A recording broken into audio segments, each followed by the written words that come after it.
Bueno, queridos alumnos, alumnas, qué gusto verles. Una bendición volver nuevamente a nuestra clase de apologética.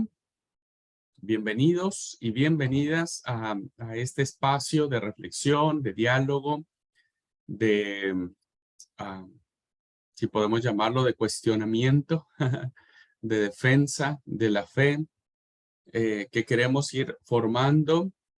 Queremos seguir haciendo el mensaje o la actitud que nos dijo el apóstol Pedro, que con mansedumbre y reverencia podamos, este, pues dar cuenta, ¿no? De la fe que tenemos.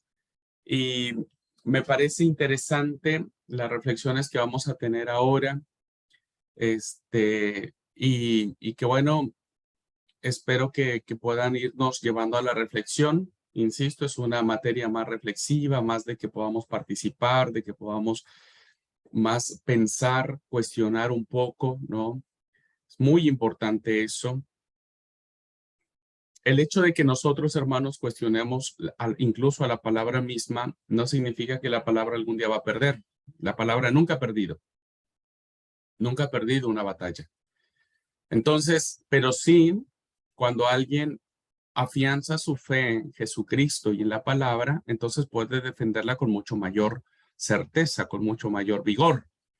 Entonces, por eso les pido que ustedes reflexionen siempre, no queden escuchando, eh, compartan, abran la mente, porque como vamos a ver ahora en esta clase, nosotros estamos inmersos en un mundo, ¿no? En una cultura, con personas que nos rodean, de distintos estratos, de distintos pensamientos, de diferentes cosmovisiones, diferentes preguntas. Y entonces, pues nosotros tenemos que ir desarrollando esta virtud de la reverencia y la mansedumbre para ir dando respuesta en la medida que podamos, ¿no es cierto? Y que sepamos. Así que bueno, espero que disfrutemos estas clases de reflexión, hermanos, más que de conocimiento, más que de conceptos, reflexiones que nos permitirán, como dije en la clase pasada, les dije que una de las bondades que tiene estudiar esta materia es afirmar la fe en muchos de nosotros, de lo que creemos, ¿no? Y creo que eso siempre será fundamental. Muy bien. No sé cuántos tuvieron la oportunidad de haber leído el artículo que subí a la plataforma. Tal vez todos el fin de semana no quisieron leer nada. Y sobre todo si Cintia también ya les dejó lecturas. ¿Alguien tuvo la oportunidad de leerlo?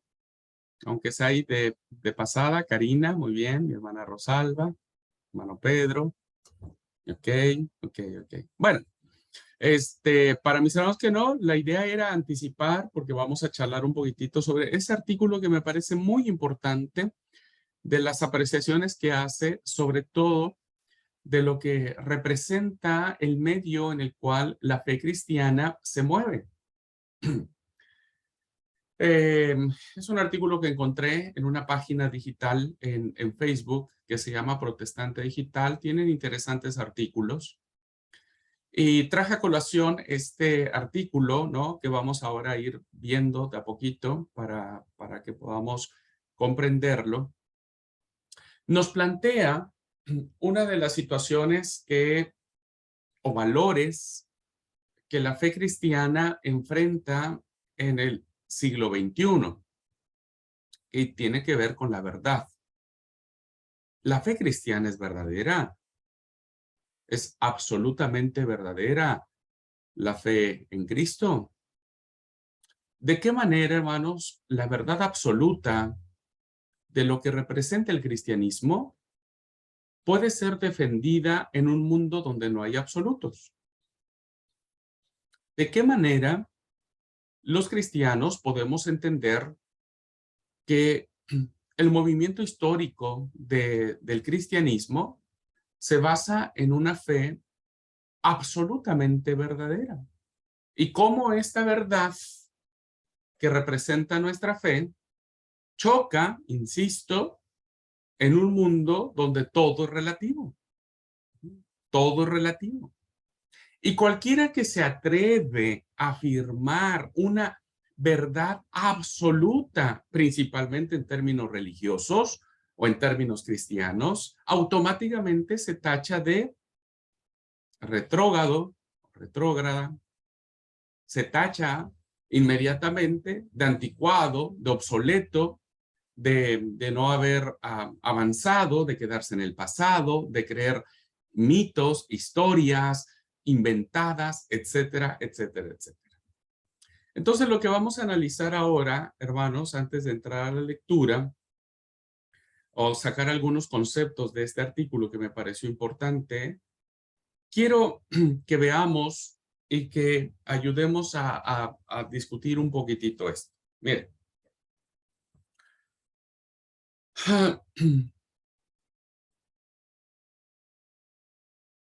No sé si a ustedes les pasó, pero la mayoría de nosotros fuimos criados en en nuestras influencias de iglesia. No sé si nacieron todos en la iglesia de Dios o nacieron en el catolicismo, seguramente, o en otros movimientos evangélicos.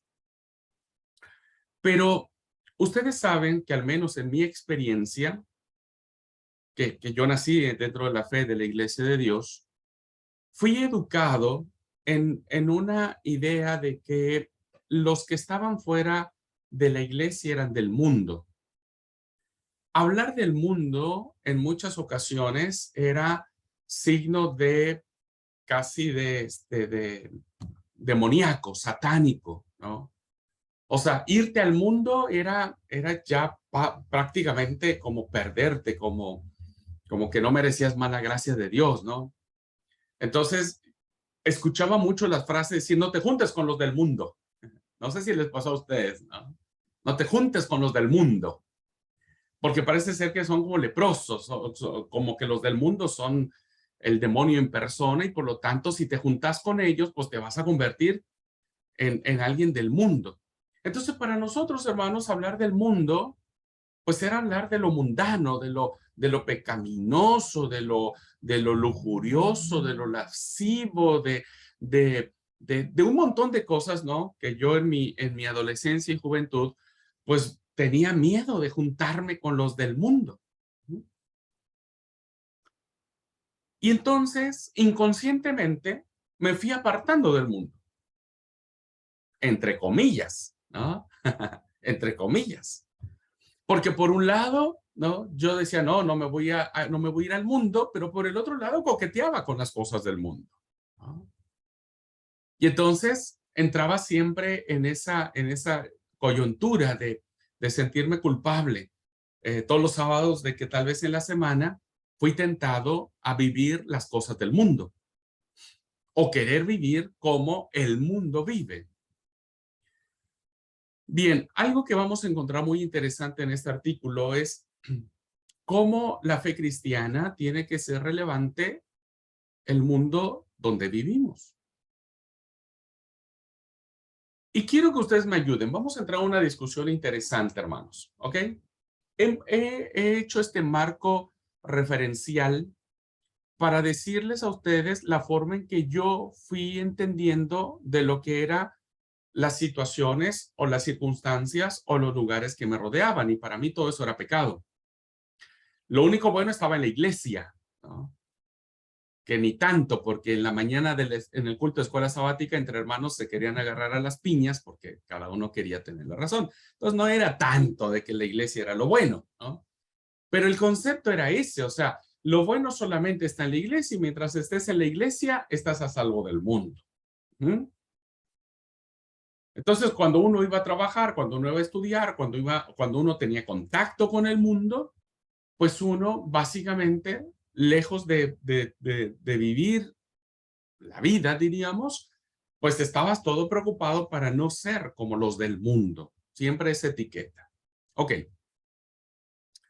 Tomando en cuenta este marco referencial que les he planteado, de cómo hoy el cristianismo puede concebir a las personas que son diferentes a nosotros, que no guardan el sábado, son del mundo, que bailan, son del mundo, que fuman, son del mundo, que toman, son del mundo, que cometen adulterio son del mundo. Es decir, siempre esa etiqueta que todo lo que no es, lo que es diferente a lo que nosotros hacemos o supuestamente no debemos hacer, son del mundo.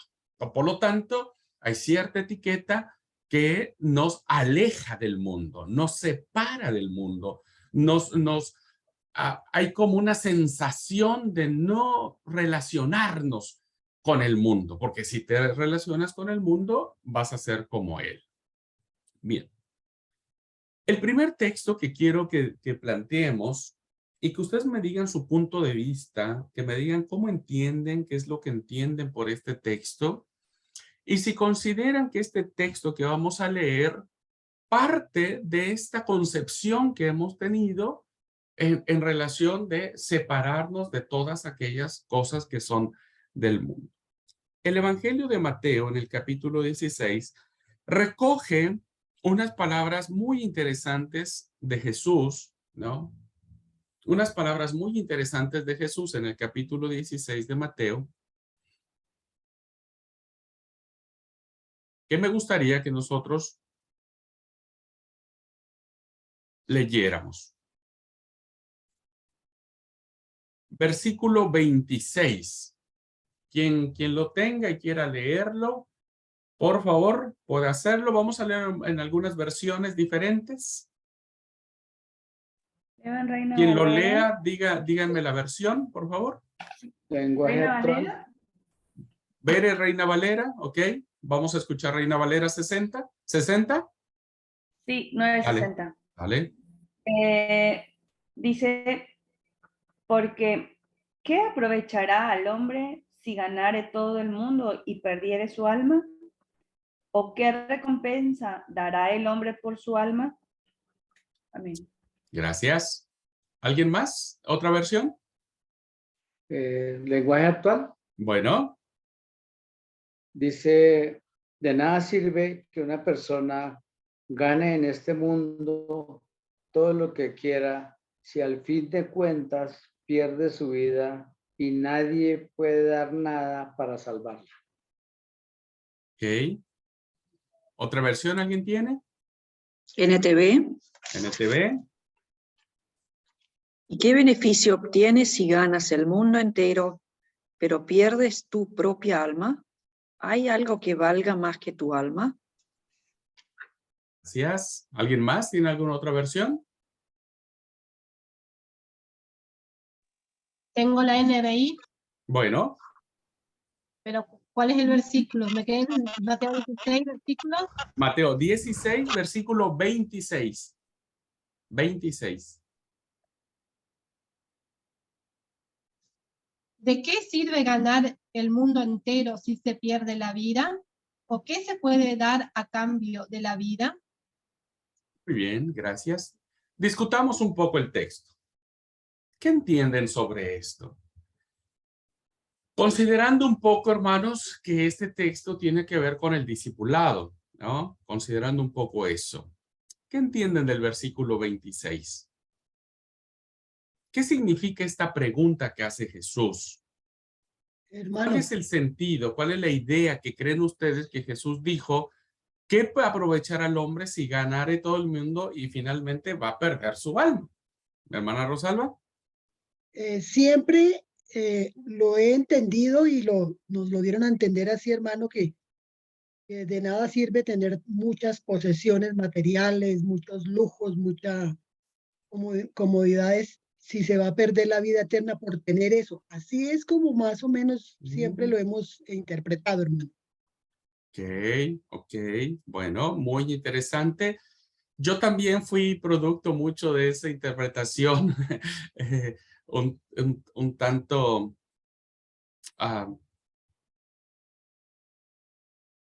un tanto. ¿Quién más? Ok, vamos discutiendo. ¿Qué piensan ustedes? Ok. Una cosa es que a lo mejor uno puede decir, bueno, así nos enseñaron, puede ser, está bien. Y otra es decir, pero yo creo que podría ser de esta manera.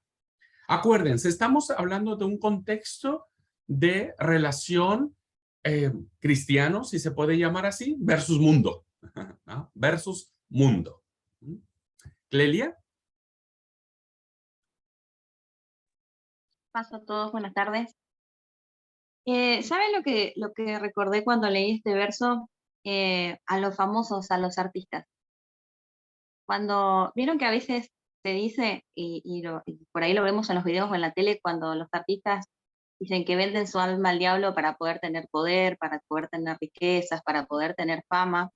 Y muchas veces quizá no es necesario venderle el alma al diablo para poder tener eso. A veces nos subimos en un pedestal nosotros mismos y nos olvidamos que somos todos iguales y que todos terminamos en el mismo lugar.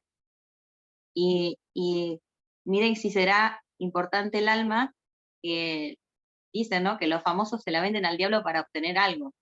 Entonces, ¿qué más será para nuestro Señor nuestra alma de rica que Él nos quiere para Él? Ese es todo mi aporte. Gracias, gracias, Clelia. Interesante, sí, sí. Es un dicho muy popular, ¿no? Le vendí mi alma al diablo para que pudiera yo tener tal o cual cosa. Ok. ¿Qué más, hermanos? ¿Qué más piensan del texto? Hermano Pedro.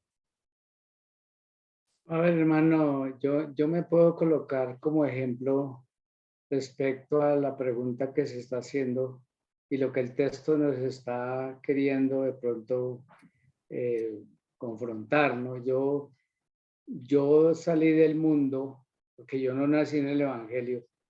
Yo duré mucho tiempo para llegar a la iglesia, 25 más o menos años que estuve deambulando por el mundo, quizás haciendo lo que el hermano estaba diciendo ahí al principio de la entrada de la clase, buscando otras cosas diferentes, pero la verdad nunca se vio un resultado para mí de beneficio, ¿no? Entonces ya fue la otra parte donde pude llegar, primero Dios, a conocer la parte del Evangelio por una familia. Y ahí, pues, como dice el hermano también, ¿no? Pues no ha sido fácil porque las luchas han sido complicadas, ¿no? Porque piensa uno que llegar del mundo a la iglesia se le va a arreglar todo, pero no es cierto porque la iglesia también tiene dificultades. En la iglesia también hay luchas.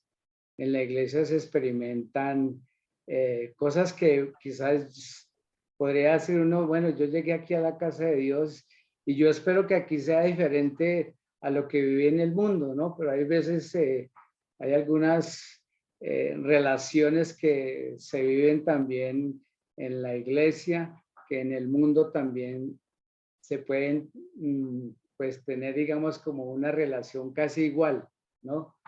Pero por ahora el Señor me ha mantenido ahí, mientras que en el mundo pues yo veía que yo ya estaba totalmente perdido por el desorden, que mi vida andaba totalmente extraviada por querer de pronto satisfacer mis deseos carnales y toda esa parte, pastor. Pero primero Dios, ahora experimento otra cosa diferente en la casa de mi padre, ¿sí? Junto con mis hermanos, que saben las luchas pues, que he tenido a este tiempo, ¿no, hermano? Entonces yo veo que realmente sí el mundo ofrece muchas cosas, pero es más lo que ofrece Dios a través del Evangelio, que es como la parte que el hermano nos está haciendo ver en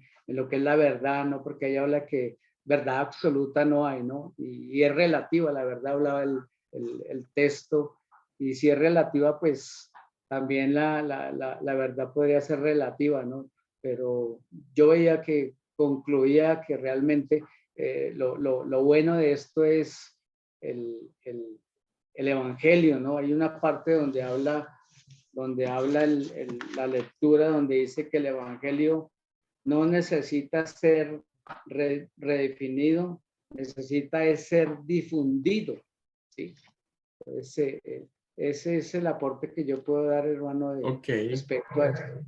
Ok, bueno, Pedro me hizo recordar una expresión de un chico que a veces no sé, pero vieron que algunos tienen como que ese espíritu casamentero que quiere casar a los chicos de la iglesia o los alumnos del seminario con alguien, ¿viste? Y entonces yo le decía, che, y bueno, tenés novia, pero ¿y pastor, dónde? Le digo, pues hay chicas en la iglesia.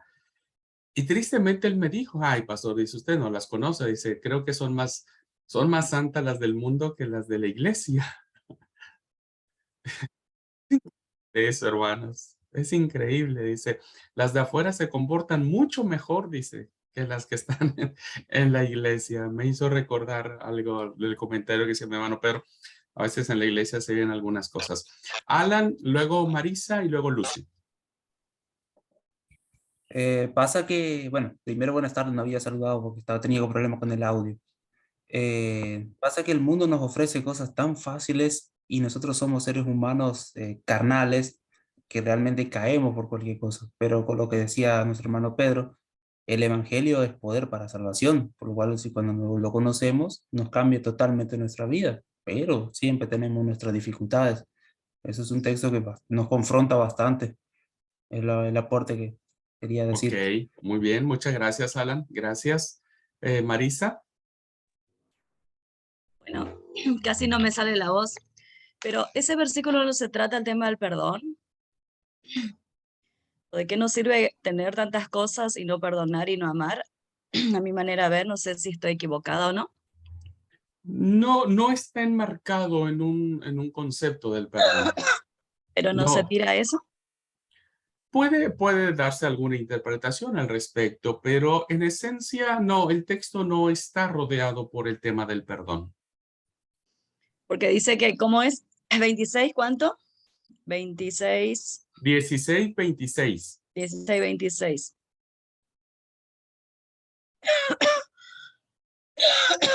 Marisa, estás mal de la garganta. No, si le digo, mi marido me dejó dormir afuera.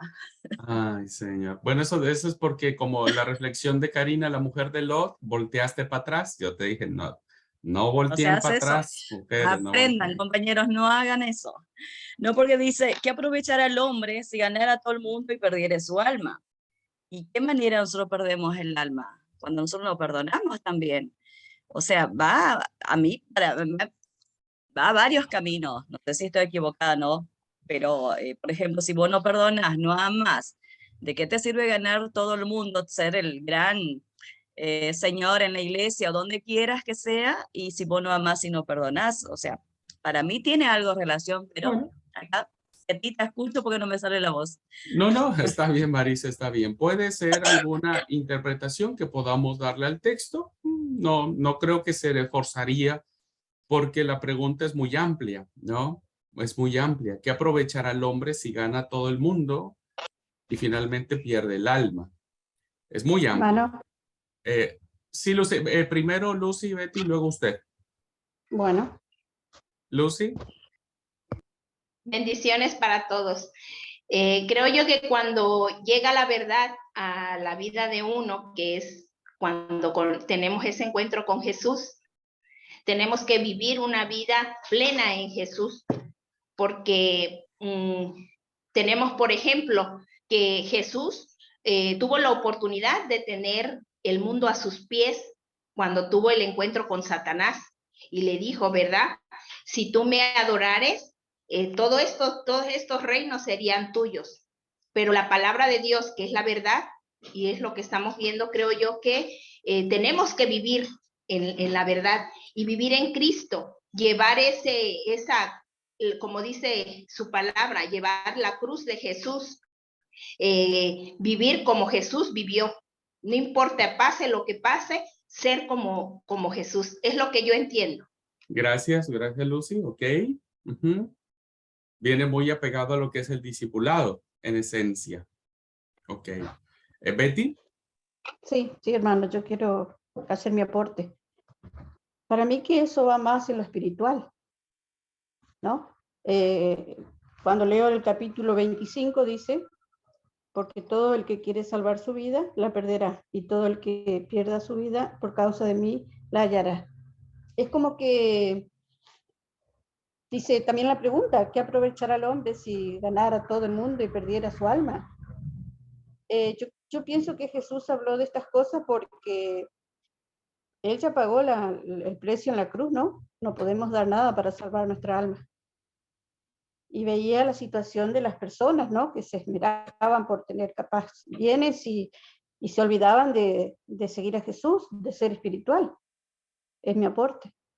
Gracias, ok, muy bien, Betty. Interesante, hizo una exégesis del texto anterior. Karina y Liti. Sí, yo también por ahí me enfoqué más en el versículo 25, que dice que porque el que quiere salvar su vida. Para mí, por ahí la respuesta está en este versículo porque nosotros estamos tan enfocados en salvar nuestra vida en este mundo, pero no nuestra alma. Entonces, por eso después dice que de qué nos sirve ganarnos al mundo si perdemos la vida, o sea, si perdemos el alma. Ok. Tiene que ver más también como hizo el versículo 25 en el contexto de lo que significa salvar la vida, diríamos, ¿no? A veces el que salva la vida pierde el mundo. El que salva el mundo pierde la vida. Liti. Bueno, para mí tiene que ver mucho con la fe, porque bueno, nosotros en el mundo sufrimos y nos tenemos que esforzar para lograr cosas y no aflojamos, le damos porque bueno, queremos llegar o queremos obtenerlo. Y cuánto nos esforzamos para mantener esa fe y para llegar hasta el final de creer algo que no vemos y cuidar nuestra alma, porque el alma nadie nos puede robar, lo que tenemos nosotros adentro nadie nos puede arrebatar. Y muchas veces luchamos muy poco por eso y como que nos damos por vencido. Yo lo veo más por ese lado. Ok. ¿Bere? Bueno, pasa a todos, hermanos, ¿cómo están?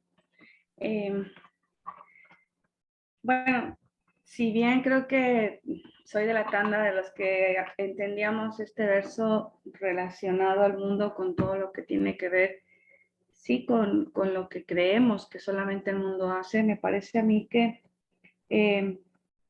tiene que ver con hacer la voluntad de Dios, porque hablando del mundo es hablar de la carnalidad, del pecado propio, de lo que viene en uno. Y muchas veces dejamos de hacer la voluntad de Dios cuando somos jóvenes antes de conocer a Cristo, quizá porque no conocemos cuál es la voluntad. Y después, cuando ya hemos decidido por Él, es como que a veces no nos conviene, ¿no? Y muchas veces algo tenía que ver con lo que dice Liti, nos enfrascamos tanto en los quehaceres del mundo, en lo que sentimos que nos satisface, que en lo que nos da placer, más que en lo que Dios demanda de nosotros como sus hijos. Entonces dejamos de hacer la voluntad del Padre, dejamos de cuidar el hecho de que nuestra alma no se pierda por esas cosas que de manera natural también vienen y forman parte de nosotros, que es lo que nosotros decimos que es del mundo, pero creo que es la parte del pecado que todos los seres humanos tenemos. Yo lo entiendo así. Ok. Gracias, Bere. Bueno, interesantes las reflexiones que hemos hecho en torno a esto. Antes de darles mi punto de vista o mi apreciación, que tiene el mismo valor que la que ustedes han otorgado, quisiera confrontarles ahora, en este mismo ejercicio, de que me digan cómo entender, cómo se sabe lo que el hermano de Jesús escribió en su carta en el capítulo 4, versículo 4. ¿Alguien quiere? Vamos a leerlo.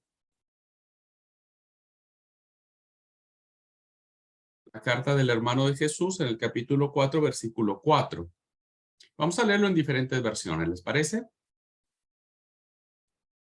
a hacer el mismo ejercicio. Hola, buenas tardes. Leo en la Reina Valera, Santiago, capítulo 4, Sí, verso 4. Oh almas adúlteras, ¿no sabéis que la amistad del mundo es enemistad contra Dios? Cualquiera, pues, que quiera ser amigo del mundo, se constituye enemigo de Dios. muy bien, gracias. ¿Alguna otra versión? Muchos de ustedes estaban diciendo, ¿cuál hermano de Jesús? ¿Cuál eres? ¿Cuál era el mayor, el menor, el del medio, el chiquito? Ay, ay, ay. Bueno, ahí les agarré desprevenidos. Santiago, acuérdense, hermanos, que Santiago se cree que es el escritor de esta carta, hermano Jesús, pues, también se conoce como Jacobo. ¿Quién, por favor? La NTV ¿Sí? dice, adúlteros, ¿no se dan cuenta de que la amistad con el mundo los convierte en enemigos de Dios?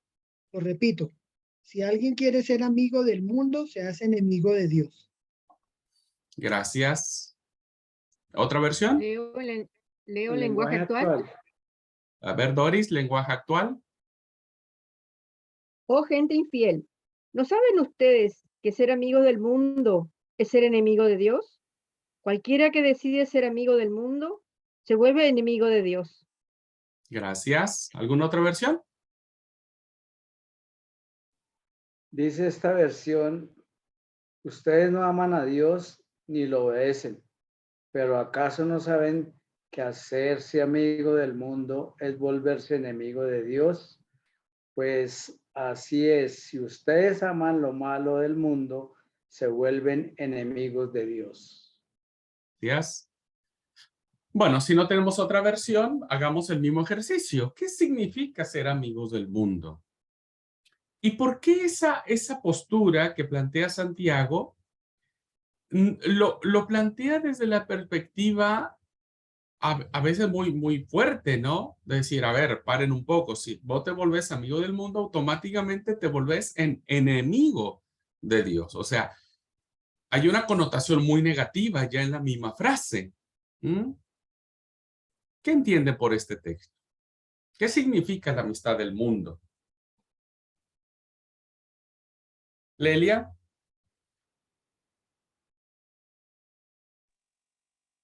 ¿Qué puedo entender por este texto? ¿Por qué? Porque yo anduve mucho tiempo en el mundo también. Cuando nosotros nos hacemos amigos del mundo, es como que depositamos todo en el mundo. Es como que hacer las cosas del mundo son normales. Es como que lo hacemos una vez y es como que ya le perdemos el miedo a hacer las cosas del mundo. Y hacemos las cosas del mundo, pero a la vez vamos a la iglesia. Y es como que en ese momento, como que lo que estamos haciendo en el mundo ya no es parte de lo que Jesús nos pide que hagamos. Ese es mi aporte. Ok, interesante, gracias. Alan y luego Karina. Hacernos amigos del mundo es hacer prácticamente todo lo que el mundo nos presenta. Hacer mentir, robar, cosas así. Eso prácticamente sería lo que yo entiendo de hacerse amigos del mundo. Qué interesante lo que Alan dice. Entonces, ¿qué es lo que nosotros, los que estamos acá, los 15 participantes, no hacemos del mundo? ¿O qué sí hacemos del mundo?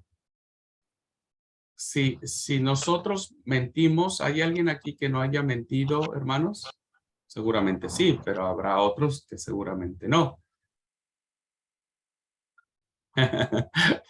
¿Han mentido? No, bueno, ya mintieron. Esta es su primera mentira. Ya mintieron, ¿no? Qué interesante. Yo estoy tratando de crear este espacio, digamos, ok, si esta fuera lo que nos plantea Alan, muy interesante, ¿no? Es decir, todo lo que es hacerse amigo del mundo es hacer lo que el mundo hace. Y la pregunta que flota en el aire, ¿qué hace el mundo? ¿No? ¿Qué es lo que hace el mundo? Que nosotros no hacemos, porque si no, entonces automáticamente nos convertiríamos en enemigos de Dios. Y yo creo que ninguno de los que estamos aquí somos enemigos de Él, creo. Karina.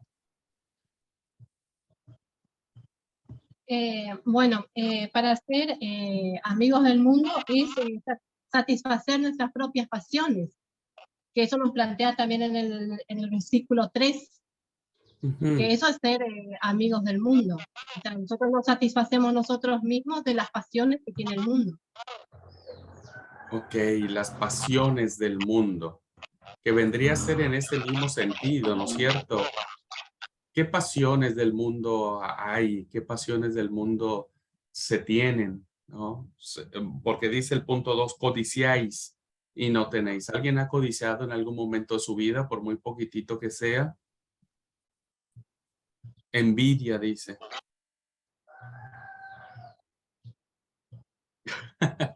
Han envidiado el bolso que lleva la hermana que va. Interesante la postura, ¿no? Liti. El zapatito. Sí, sí, sí. Se está poniendo bien colorido. Yo lo veo más por el lado de como el texto arranca como con una admiración, ¿no? Les dice adúltero, ¿no? Y cuando uno adultera algo ya no es puro, o sea, ya lo está mezclando. Y entonces yo lo veo por la parte de la integridad, que cuando ya no somos íntegros, cuando ya más o menos lo damos todo por hecho y ya no es algo puro. Entonces ya no le puede tener esa amistad íntima con Dios porque la tenemos con el mundo, o sea, va a ganar la parte que más alimentamos. Entonces mi mirada está por ese lado, que tiene que ver con nosotros cuando adulteramos las cosas, que no sean puros. Ok, gracias Liti. Interesante, ¿eh? Interesante la interpretación que puede hacerse la palabra o almas adúlteras. Betty. Sí, yo lo veo más como, bueno, sí, quiero hacer mi aporte.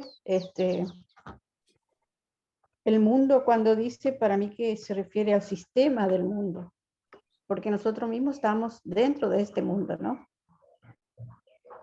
Y nuestro mundo no es de acá.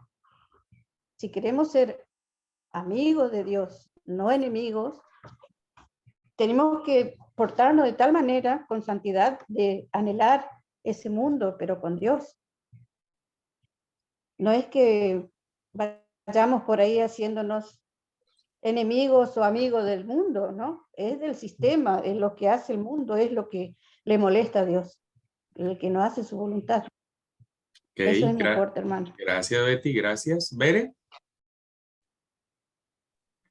Bueno, para mí me parece que va en la misma línea que la anterior, porque cuando uno hace su pacto con Dios, uno asume un compromiso, ¿no? Y es como cuando uno se casa, si uno de pronto empieza a coquetear con alguien más, está uno quebrantando ese compromiso. Y creo que cuando uno hizo el pacto con Dios, uno se comprometió o se compromete, en teoría, a no coquetear, como dijiste hace rato igual, con las cosas del mundo.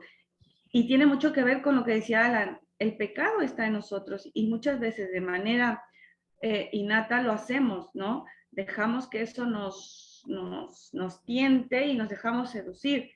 Y estamos cometiendo adulterio espiritual. Me parece que de esa forma estamos faltándole a Dios, estamos dejando de ser íntegros, como decía Liti, estamos dejando de ser fieles, estamos dejando de ser santos. Y creo que en ese sentido, para mí va el texto. Dice, es enemistad contra Dios. Y bueno, cualquiera que quiera ser amigo, cuando uno es amigo de alguien, uno le es fiel, tiene uno confianza.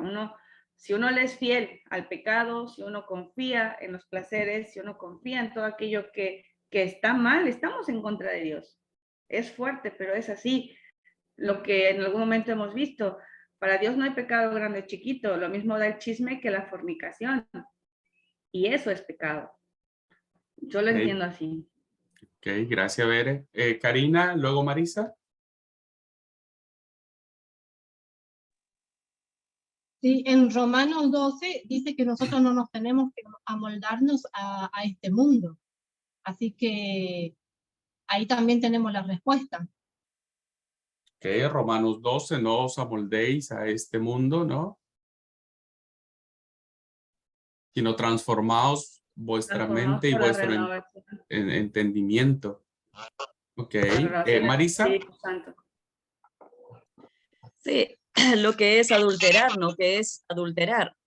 Yo, por ejemplo, vendo productos de limpieza suelto. A mí me mandan bases para preparar los productos y me mandan la lista de cuánto base y cuánto de líquido. Ahora, si yo le agrego más agua, estoy adulterando lo que es la fórmula. Y así yo veo lo mismo Dios y yo. Dios y yo tenemos una composición. O sea, cuando yo le recibí a Cristo, nosotros nos unimos. Ahora, si yo empiezo a meter cosas del mundo, estoy adulterando lo que es mi comunión, mi intimidad con Dios. Eso es lo que veo. Y ahí empieza la enemistad con Dios. Porque, o sea, no estoy haciendo lo que Él me pide. Es mi manera de ver, no sé. Ok, Marisa, gracias. Tu comentario me hizo acordar de, ojalá este texto lo hubiera leído mi lechero antes, porque le echaba agua a la leche y adulteraba la leche ese cristiano. Bueno, lástima que no leyó el pasaje, el lechero mío.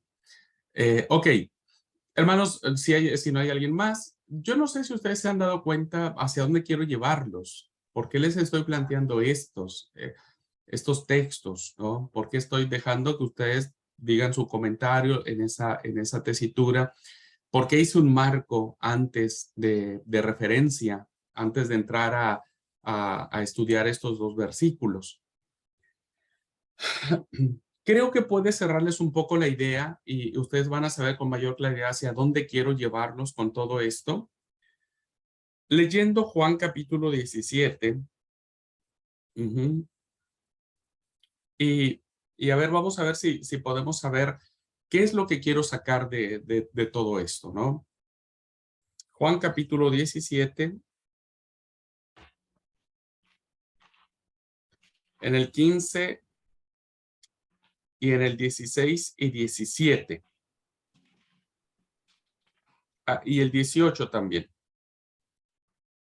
Del 15 al 18. Juan 17, del 15 al 18. ¿Alguien quiere leerlo, por favor? Leo. Reina Valera. Sí. Quien desee. Lee, Liti, lee, dale. Perdón, lee vos. Bueno, gracias. Leo en Reina Valera. Bueno. Juan 17, a partir del 15 al 18. Al 18. No ruego que los quites del mundo, sino que los guardes del mal. No son del mundo, como tampoco yo soy del mundo. Santifícalos en tu verdad, tu palabra es verdad. Como tú me enviaste al mundo, así yo les he enviado al mundo. Muy bien. Amén. ¿Cómo entender esto, hermanos? Ya, perdón la expresión, pero nos cae el 20. ¿Qué es lo que quiero que nosotros podamos vislumbrar? A ver, alguien que me comparta. Tomando esta última cita en referencia a las otras dos que planteé, ¿qué consideran ustedes que deberíamos sacar como conclusión? Karina. Sí, bueno, la conclusión sería de que nosotros estamos viviendo en este mundo y con todas las culturas, con toda la maldad, con todo eso, y tenemos que vivir y tenemos que ser santos, santificarnos como Dios quiere. No podemos salir de este mundo, ir a vivir a otro lado para ser santos, sino que tenemos que estar en este mundo y nosotros ser santos y mostrar al mundo que somos diferentes. Es lo que también nos estaba diciendo en Romanos 12, que no nos mezclemos en este mundo. Ok, gracias. ¿Qué otra cosa? ¿Qué otra cosa podemos mencionar como que unifique? Betty. Dice la palabra de Dios, en el último texto que usted citó, Dice, ellos están en el mundo, pero no son del mundo. Santifícalos en tu verdad. O sea que, como dice mi hermana Cari, no podemos salirnos de este mundo, ¿no? Y él rogaba por los discípulos que quedaban en el mundo, porque él se iba a ir ya, Jesús. Entonces oraba al Padre para que él los guarde de todo mal, ¿sí? Ese es mi aporte, hermano. Gracias, Igual Betty. Jesús ora por nosotros y vela por nosotros.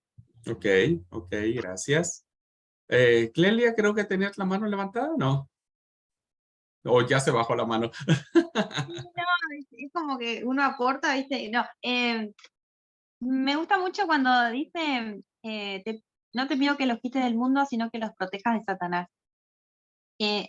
Cuando dice, tu mensaje es la verdad, nosotros, cuando el Señor nos puso en esta tierra, porque Él nos eligió, Él sabía que nosotros íbamos a llevar su verdad al resto de las personas y que nosotros íbamos a hacer la diferencia.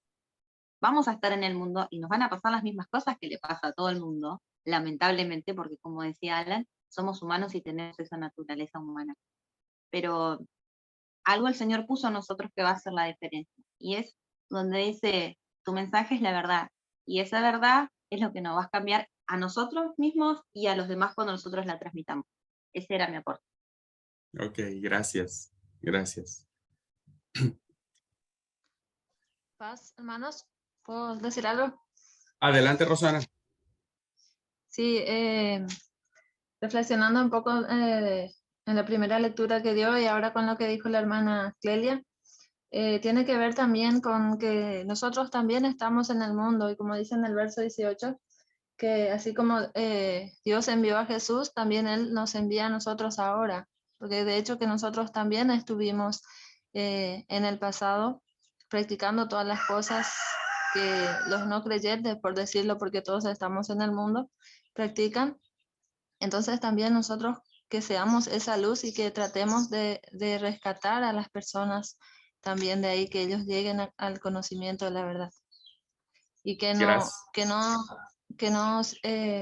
nos enfoquemos tanto en querer justificarnos como iglesia, porque muchas veces creemos que los que estamos en la iglesia somos los únicos que seremos salvos y por ahí los más perfectos, y no es así, porque todos los días de alguna u otra forma cometemos errores. Intentamos santificarnos, pero siempre hay alguna cosa para que nos hace caer, cometer errores.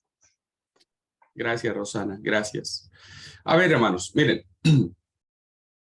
¿Por qué es relevante estos textos que les he planteado y por qué es relevante romper los paradigmas que se tienen en relación a nuestra concepción del mundo? Porque tenemos en cada época y en cada momento histórico grandes desafíos de la fe cristiana en medio de la sociedad o el mundo en el que nos desenvolvemos. Hoy, los cristianos o la fe cristiana tiene un gran enemigo que quizá nosotros ni siquiera nos hemos dado cuenta de eso, pero ya lo iremos descubriendo, que se llama globalización. Nosotros nos movemos en un mundo globalizado, donde no solamente la moda que puede aparecer en las grandes ciudades europeas en un abrir y cerrar de ojos, pueden conocerse en países latinoamericanos, no solamente aspectos tecnológicos que puedan suceder en países adelantados tecnológicamente, no lo sepamos nosotros a través de la televisión, a través del radio, del internet, de las noticias. Esto significa, hermanos, que nosotros también debemos saber que las ideas religiosas, las ideas sobre Dios, los cuestionamientos que el mundo haga sobre Dios, que se hacen en China, en Rusia, en Asia, en Estados Unidos, de manera global, llegan, hermanos, a todos lados. Y entonces, las concepciones religiosas, las concepciones de fe, en un mundo globalizado, entran en contacto de manera rápida, casi inmediata, y producen efectos en las sociedades en las que nos desenvolvemos. Nosotros, la fe cristiana, hermanos, no es una fe descarnada ni alejada de la realidad divina, ¿no? Me llama mucho la atención cuando el Señor Jesús dice al final, tú me enviaste al mundo. Jesús vino a ser parte de esta realidad, de este contexto histórico en el que él vivió, ¿no? Ya vamos a hablar un poquitito sobre eso en la próxima clase. Y entonces, dice el texto, así yo los envío al mundo. Nuestra concepción, hermanos, de vivir en el mundo no nos debe alejar de que la fe cristiana es transformadora del mundo. En el pasaje de Mateo, cuando dice que está hablando, dice, ¿de qué le sirve al hombre ganar el mundo si va a perder su alma? Está en función del discipulado. Versículos antes Jesús dijo, el que quiere venir en pos de mí tiene que negarse a sí mismo, tiene que tomar su cruz y tiene que seguirme. Es decir, que el mundo necesita personas transformadas, líderes transformados, una fe transformada. De tal manera, hermanos, que cuando lleguemos al mundo, nosotros impactemos al mundo con el evangelio de Cristo. Y entonces lo que Santiago nos dice es, cuando ustedes lleguen al mundo, no se acomoden al mundo, no pierdan la esencia de lo que es la verdad, ¿no? No la pierdan. Porque si la pierden, entonces pierden el rumbo, pierden la dirección. Y cuando alguien pierde el rumbo y la dirección, pues automáticamente se constituye en alguien que va a atacar la fe cristiana antes que defenderla. Entonces, déjenme plantear este punto citando a dos autores. Y solamente como para que rompamos un poco esta monotonía de charlar. Voy a compartir la pantalla y voy a escribir con ustedes.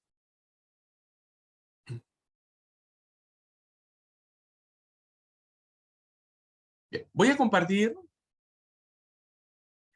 un primer pensamiento de un escritor que me gustaría, por eso lo voy a escribir aquí en la pantalla para que ustedes lo puedan escribir en sus apuntes, porque me parece interesante que lo podamos tener. Y este autor dice,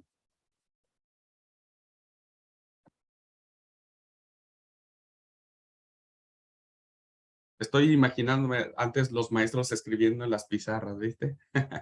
La globalización no es un proceso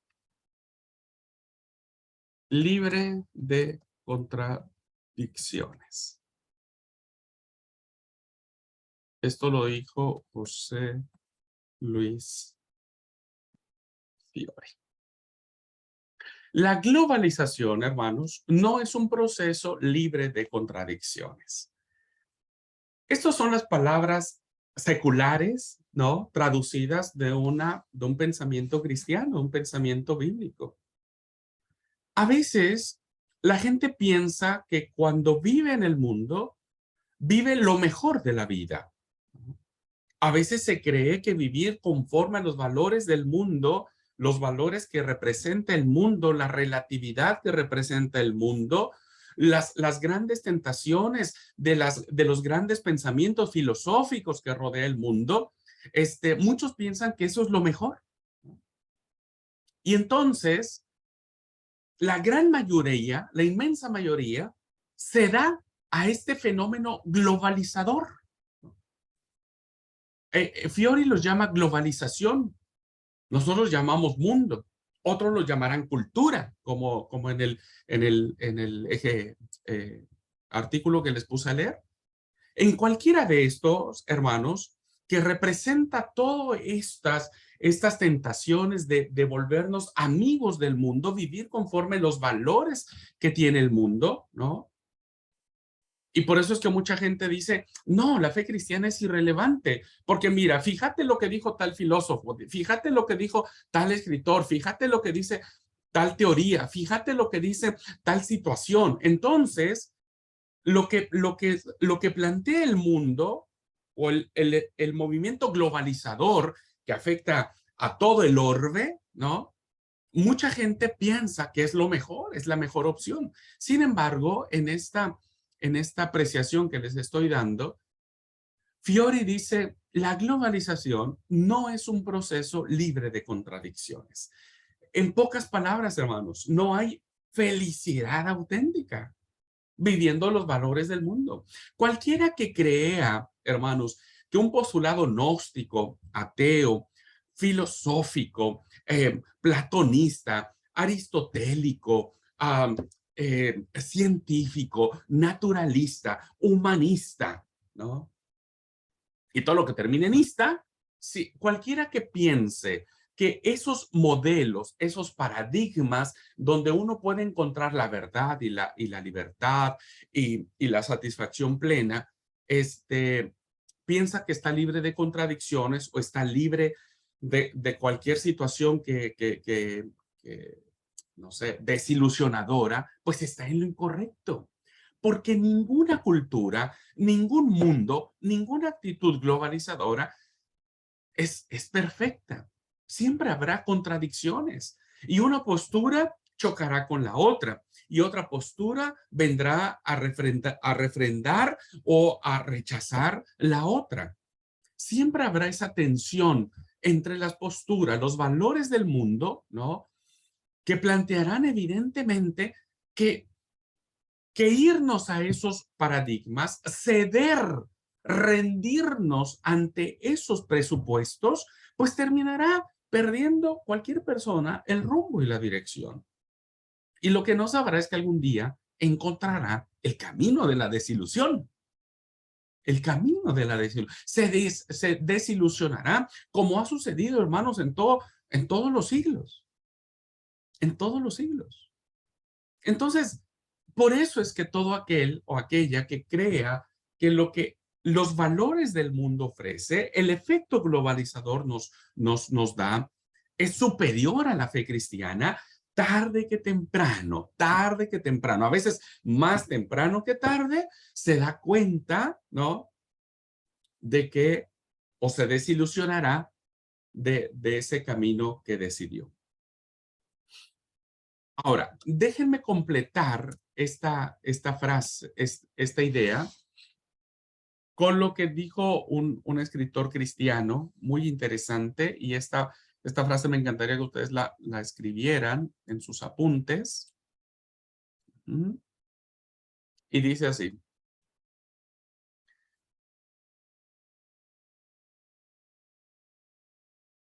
ese mismo Jesucristo que nos convoca, perdón, pero yo acá trato de... Ese mismo Jesucristo que nos convoca a participar en su obra, en la sociedad y en la historia, define los contenidos de paz y justicia en su enseñanza. Y en su acción histórica, y que esto es lo más importante, en el poder del Espíritu Santo. Nos capacita para discernir los modos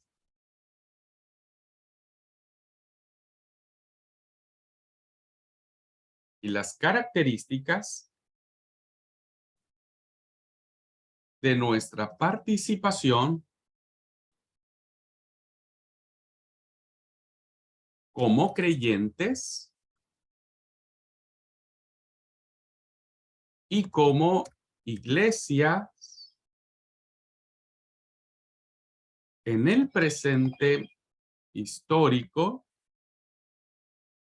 en que nos corresponde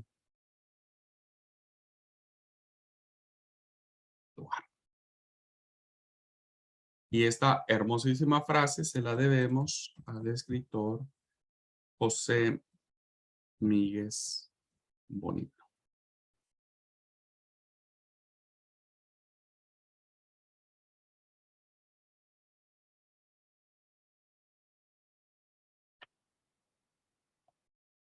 Fíjense entonces, hermanos, cómo hay una interesantísima diferencia en el señalamiento que Fiori nos hace, muy acertado, ¿no? Porque es lo que dijo el Señor Jesús o lo que dijo Santiago, ¿no? Cualquiera que termine amando al mundo, pues va a perder todo, ¿no? Va a perder su alma. O sea, si cree que en los valores del mundo encontrará la felicidad, encontrará la certeza de la vida, pues no. Ahora, ¿qué es lo interesante de esto, hermanos? Lo que dijo Jesús.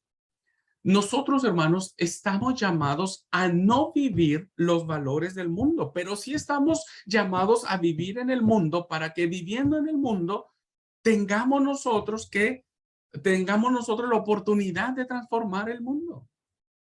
Por eso, dice José Míguez Bonino, ese mismo Jesucristo nos convoca a participar en su obra en la sociedad y en la historia. Nosotros no tenemos que alejarnos del mundo. Está claro que no podemos participar del mundo, pero ¿cómo vamos a transformar el mundo estando lejos de él? Jesús no vino a transformar el presente histórico de su nacimiento desde el cielo. Él vino a nacer en la tierra. Entonces, Jesús, hermanos, nos convoca a participar en su obra. ¿Para qué? Para que la sociedad que vive en su presente histórico sea llamado a una verdadera y auténtica paz y justicia. Solo la fe cristiana, queridos hermanos y hermanas, ha demostrado a través de los siglos la consistencia permanente y la coherencia existente de su mensaje. Qué interesante es esto. Entonces, por eso dice, esta obra de Jesucristo va a definir los contenidos de paz y justicia en su enseñanza y en su acción histórica. Pero lo más interesante, hermanos, es que la fe cristiana, a diferencia del gnosticismo, del ateísmo, del politeísmo, del narcisismo, del hedonismo, de todo lo que ustedes gusten y llamen, ¿no? La diferencia es que en la fe cristiana actúa el poder del Espíritu Santo.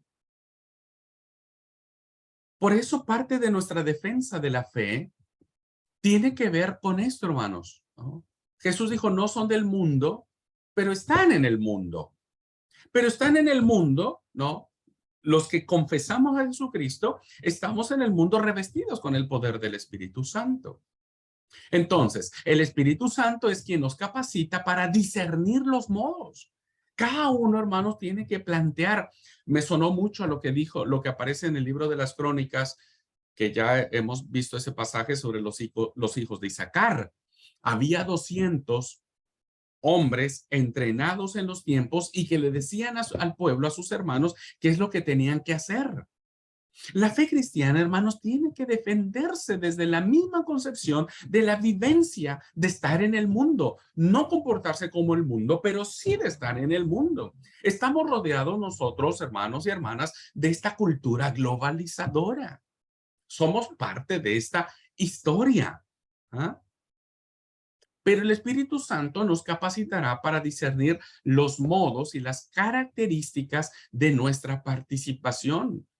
¿Cómo tenemos que hacerle? Pues para no perder nuestra alma, ¿no? ¿Cómo podemos hacerle? Como decía Liti y Bere, como para no perder la pureza, la esencia de nos llegar al adulterio. Bueno, el Espíritu Santo nos capacita, ¿no? ¿Cómo participar como creyentes y como iglesia en el presente histórico en donde tenemos que actuar? Por eso el cristiano, hermanos, debe tener siempre una actitud de defender la verdad de Dios, la verdad bíblica, ¿no? con la plena certeza de que es el poder del Espíritu Santo quien lo impulsa a hablar. Y que no nos podemos menoscabar, no nos podemos sentir menos ante las diversas teorías o diversos postulados que pueden suscitarse en el mundo. Nosotros podemos evidentemente estar plenamente convencidos de que lo que creemos es la verdad. Y de esta manera, entonces, el Señor Jesús nos envía al mundo. Y entonces, nuestro paradigma del mundo no es el rechazo total del mundo, sino es el rechazo total de los valores del mundo, pero es el actuar presente en el mundo, en esto que nos converge, ¿no?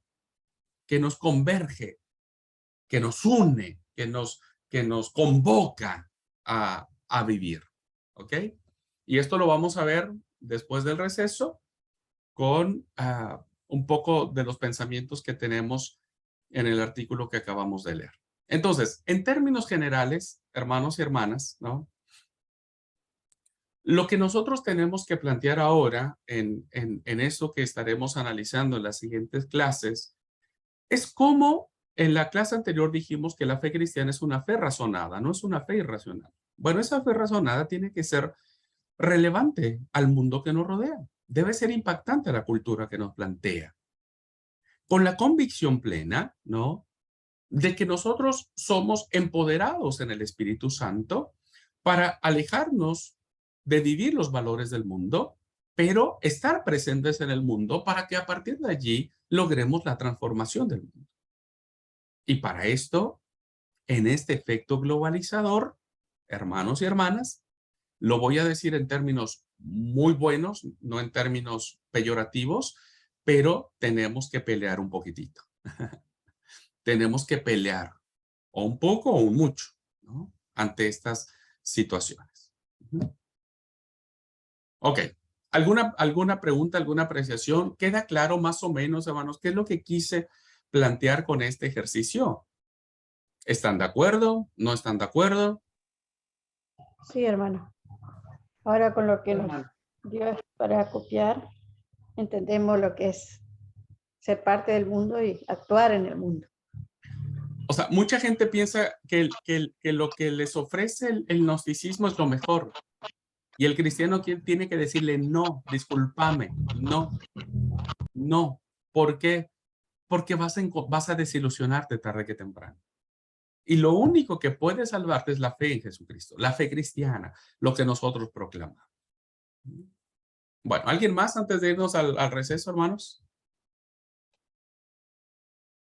¿Algún pensamiento, algo que quieran agregar? Es, hermano, conservar como nuestra identidad a la cual el Señor nos llamó. Es lo que el hermano está queriendo decir. Es lo que he entendido yo, ¿no? Es Jesús viviendo en el mundo, ¿no? Siendo Él, pero a partir de esa esencia, transformando el mundo. Transformando el mundo. Hoy, como les dije, nuestro gran enemigo es muy fuerte, hermanos. Porque, miren, fíjense, nada más les voy a decir algo. Cualquier cosa que usted quiera decir, hoy la gente agarra su tablet, su teléfono, su computadora y lo googlea. Lo googlea. Y usted sabe que en internet, hermanos, hay para todos gustos y sabores. Bueno, eso no nos tiene que amedrentar. Finalmente, la verdad que nosotros proclamamos es una, es única, es coherente, es unitaria, es unificadora.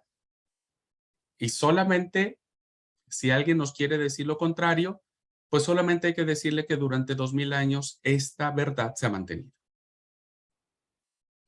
Solamente con eso. Y no la tenemos que andar googleando, la tenemos con nosotros. Y la podemos leer, escudriñar y ver que la verdad viene estando en el propio carácter de Dios. Cuando conocemos a Dios, entonces la verdad se nos hace presente. Entonces la gente no tiene que googlear nada. Pero vuelvo a repetir, ya vamos a entrar en esto porque tenemos que hablar de la fe. Hoy la gente, el mundo, no acepta tan fácil, no cree tan fácil. Vivimos en una sociedad incrédula, muy incrédula. La posmodernidad nos ha llevado a la incredulidad. Hoy no es fácil. Antes no, hermanos, antes era mucho más fácil porque nos vivíamos en un tiempo mucho más religioso, diríamos. Hoy no. El efecto globalizador nos ha hecho muy increyentes. Y esa es la pelea que tenemos que dar. También que hoy todo el mundo quiere redefinir todo, me parece, ¿no? Y algo interesante que decía el artículo es que el evangelio no necesita ser redefinido, sino necesita ser difundido, que es a lo que somos llamados. Y hoy todo el mundo quiere encontrarle un nuevo significado a todo, y el evangelio no tiene un nuevo significado. Es lo mismo ayer, hoy y siempre. Entonces dice que solamente necesita ser difundido. Claro, y eso lo vamos a platicar porque hay algunos conceptos interesantes después del receso. Bueno, hermanos, vamos a tomarnos 10 minutitos de receso y volvemos a clase.